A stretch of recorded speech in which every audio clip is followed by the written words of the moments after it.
और आपने उसे सुनकर मान लिया। तो ये सही हो रहा है। कबीर ने जाना, तुलसी ने जाना, शंकराचार्य ने जाना और उन्होंने पुस्तक में लिख दिया। उनकी पुस्तकें मिल रही है।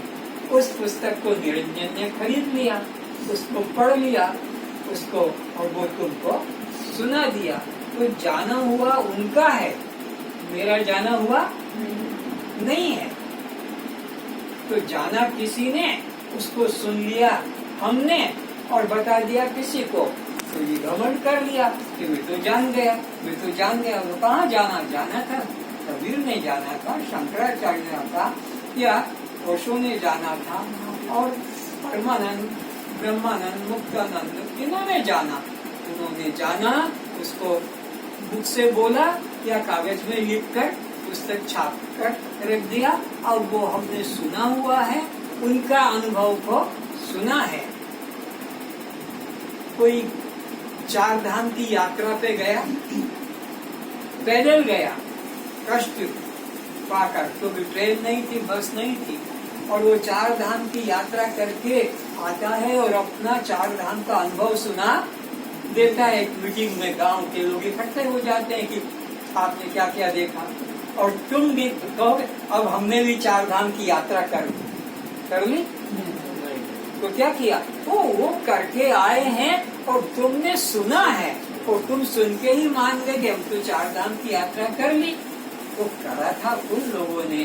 तो ऐसे ही ये ब्रह्म ज्ञान, आत्म ज्ञान जिन ऋषियों ने प्राप्त किया था, वो श्रुतियों में, वेदों में, उपनिषदों में, ग्रंथों में उन्होंने लिख कर चले गए। तो उनका लिखा हुआ या उनका द्वारा बोला गया हमने सुना या पढ़ा, सुना या पढ़ा, और हमने मान लिया कि हमने जान लिया। बिल्कुल घमंड मत करना। अभी हमने एक अक्षर भी उस जगत के अंदर प्रवेश, एक कदम भी नहीं किया। ये शब्दों को रट रट कर रामायण कहो, गीता कहो, भागवत, ये सब अपने भुलाने के साधन है। सच पूछो तो ये अपने को सबको भुलाने का साधन है। इन्हीं में उलझे रहेंगे माला में। ये मैं तो रोज इतनी माला करता हूँ, मैं रोज इतना ध्यान करता हूँ कि इतना पाठ पढ़ता हूँ, ये सारे भुलाने के साधन है। जैसे शराब, ये शराब कोई दुख से बचाने का साधन है, अपने को भुलाने का। जो कष्ट है परिवार में, जो दुख है, हम उसको भुलाने के लिए शराब पी लिया, भांग गांजा खा लिया।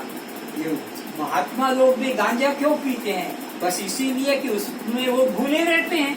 तो भूले रहने से अपने घर की उनको खबर नहीं रहती है, वो भटके ही रहते हैं। तो ये शराब पीना या ध्यान करना, तो ये इसमें हम भूले रहते हैं, अपने तरफ ध्यान आता ही नहीं। पूजा में जोड़ दिया तो वो तुम्हारे पत्र लाओ, फूल लाओ, दूध लाओ, चंदन घिसो, बस 1 घंटा तुम्हारा भुला दिया उसी में। फिर माला में के 5 माला करो, फिर उसमें भुला दिया। फिर कहा कि मंदिर जाके दर्शन करके आओ। तो ये सब भुलाने के साधन है, ये अपने जानने के साधन नहीं है। क्योंकि तुम्हारी वृत्ति बाहर बाहर दृश्य में ही अटकती रहेगी। कोई सच्चा सद्गुरु मिलेगा, वो तुम्हारी दृष्टि को बाहर से हटाकर तुम्हारे अंतर में लाएगा। और जब तक कोई सच्चा ऐसा सद्गुरु नहीं मिलेगा, बाहर कितने तीर्थों में भटको, कितना साधन करो, कल्याण होने वाला। अगर ऐसा होता तो अनंत जन्म पहले से ही कल्याण हो जाता। तो अनंत महापुरुष आए, अनंत अवतार हुए, उनके प्रवचन भी सुने, उनके पास भी बैठे, लेकिन कल्याण क्योंकि बस बाहर बाहर हम उनसे जुड़े रहे। पर सच्चा सद्गुरु वह जो तुम्हारे को तुमसे जोड़े, अपने से हटा दे। सच्चा गुरु अपने से नहीं जोड़ेगा। सच्चा गुरु मिलेगा तो तुम्हें धक्का देकर अलग करेगा कि तू अब अपने में उतर, मेरे में कब तक उतरेगा। माँ अंगुली पकड़ कर चलाती है बच्चे को, पर कब तक? जब तक वो चलना, घुटना चलना जब कर रहा है, घुटने से चल रहा है, तो अंगुली पकड़ कर चलाकर सिखाती है। जब वो चलना सीख गया फिर भी वो माँ पकड़ेगी, फिर धक्का देगी, अब तो अपने चल। 2-4 बार गिरेगा, उठेगा, चलना सीख जाएगा। तो ऐसे ही सच्चा गुरु भी थोड़ा अपने साथ चलाता है, फिर तुम्हें हटा देगा। हटाता नहीं तो वो गुरु नहीं है, क्योंकि वो अपने में जोड़ के रखता है। तो गुरु से भी हमें हटना है, अवतारों से भी हटना है, बाह्य तीर्थों से भी हटना है, बाह्य साधन से भी हटना है, और अपने अंतर में जुड़ना है, अपने से जो असली मैं है, जो सबको जानने वाला है, शरीर की क्रिया को, प्राणों की क्रिया को, इंद्रियों की क्रिया को, मन की और बुद्धि के, और इन सब का जो साक्षी है वह। तो अपने में जुड़ो, इसको कहते हैं जानकारी की बात। जानने की बात कब आएगी? जब तुम अपने चेतन को जानो, मैं चैतन्य आत्मा हूँ। और ये सब तो जानकारी मिल रही है प्रवचनों के द्वारा, ग्रंथों के द्वारा, टीवी के द्वारा। सब महात्मा यूट्यूब में मिल जाएंगे, तो यूट्यूब में महात्मा मिलेंगे, उन्होंने जो अनुभव किया वो हमने सुन लिया, और सुना हुआ आपको बता दिया, पर वो हमारा अनुभव व्यक्तिगत होगा। किसी के अनुभव को हम अपना अनुभव नहीं दे सकते, जानकारी कह सकते हैं, वो जानना नहीं है। आगे बताओ। यह ज्ञान की उधार जानकारी हुई। तो ये जानने की क्या हो गई? उधार जानकारी, यानी नगद हमारी कमाई, उनका कमाया हुआ था, इसको हमने अपना मान लिया, लेकिन ये उधार जानकारी है, ये अपना नहीं है। जैसे एक ग्वाला 500 गायों को चरा रहा है, 500 गायों को चरा रहा है, तो वो ग्वाला ही कहलाएगा। लेकिन उसकी अपनी एक गाय है तो वो ग्वाला नहीं कहलाएगा, वो मालिक कहलाएगा, वो गाय उसकी है। बाकी वो 500 गायों को चरा रहा है गांव के अंदर, तो उसको कोई मालिक कहेगा? ग्वाला कहेगा, क्योंकि वो ग्वाला। लेकिन अपनी और किसी के घर का बर्तन मांजे जो, तो उसको हम कहते हैं यह नौकरानी है। लेकिन अपने घर में भी तो वो बर्तन मांजती है, वहाँ उसको नहीं कहेगा कि कोई नौकरानी कहेगा तो जूता खाएगा। मेरे को नौकरानी कह रहा, वो अपने 4 बर्तन घर का झाड़ू पोछा कर रही है, लेकिन तुम्हारे घर आएंगे तो तुम उसको नौकरानी करके कहोगे। तो ऐसे ही अपना अनुभव होगा जब तुम आत्मज्ञानी होगे। और ये तो उधार ज्ञान है, उधार उस दूसरे का सुना हुआ ज्ञान।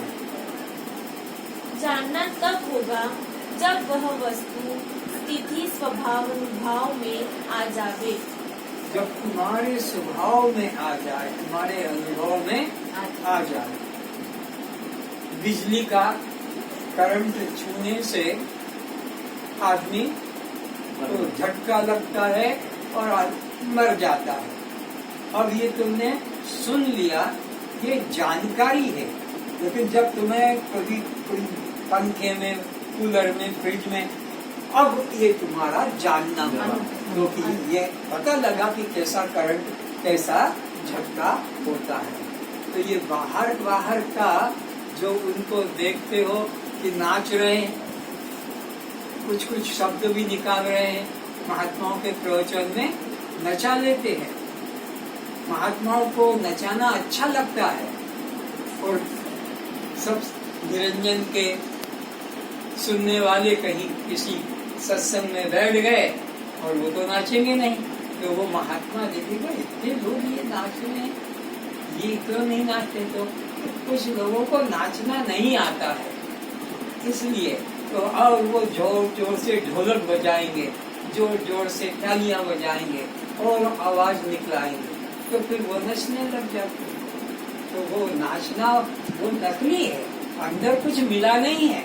लेकिन महात्मा लोग बहुत अच्छे ऐसे शब्द कहने से और उछलने लग जाते हैं।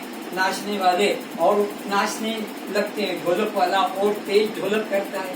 ये सड़कों पे नहीं देखते हो शादी ब्याह में जैसे नाचते हैं ना रंडिया, ढोलक तबला बजाने वाले बजाते हैं, ऐसे वो और ज्यादा नाचने लगते हैं जितना ज्यादा संगीत होता है।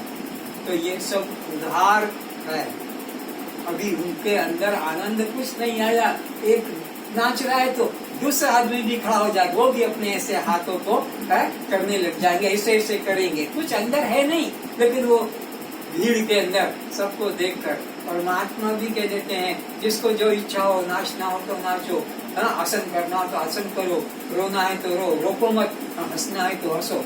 बस लोगों को तो ये पागलपन अच्छा लगता है और लोग खुश हो जाते हैं कि आज का ध्यान बहुत अच्छा हुआ, क्योंकि खूब कूदे, खूब चिल्लाए, खूब देखने को मिला। तो ये सब उधार ज्ञान है, सुना हुआ ज्ञान है, अपना नहीं है। अपना जब होगा, अपना जब भी होगा, चाहे तुम्हारा 10-5 फीट की जमीन हो तो भी वो अपनी है, और किसी का धर्मशाला हो उसमें तुम रह रहे हो तो तुम मुसाफिर कहलाओगे। धर्मशाला में जाओ, भले तुम राजा हो, लेकिन धर्मशाला में रहोगे तो तुम्हारी एंट्री मुसलमानों मुसाफिर की होगी। तुम्हारे घर का झोपड़ी हो तो तुम मालिक कहलाओगे। तो अभी हमें मालिक बनना है, हम मुसाफिर बने कब तक रहेंगे? इसीलिए कुछ जाग मुसाफिर। और भाई ये जीवन जाने का समय आ गया, अभी तक तो नहीं जागा, पता नहीं कितने दिन तक अब जीवन है, कोई भरोसा नहीं। इसलिए जल्दी से अपना काम कर ले। कैसे? किसी श्रेष्ठ महापुरुष की शरण में चला जा, उनके चरणों में, और वहाँ बैठकर अपने सारे अहंकार को त्याग करके और उस अमृत का पान कर। आप